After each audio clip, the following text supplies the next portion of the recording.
Matapos ang 2 taon nilang relasyon, kinumpirma ni Janine Gutierrez na break na sila ni Elmo Magalona. Makichika kay Nelson Canlas.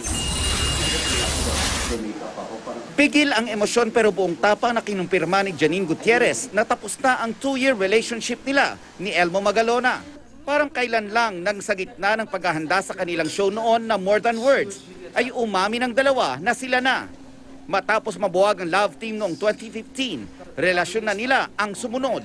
Siyempre, mahirap kasi we have different schedules.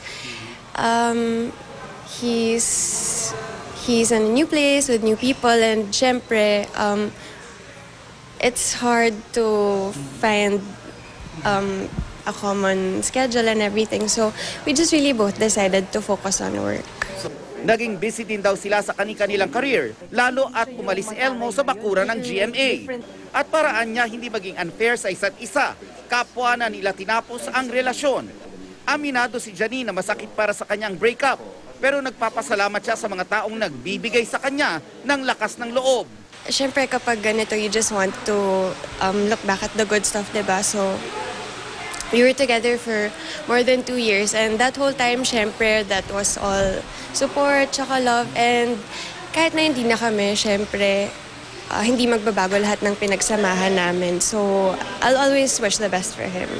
Sa ngayon, itinutuon daw niya ang isip niya sa trabaho.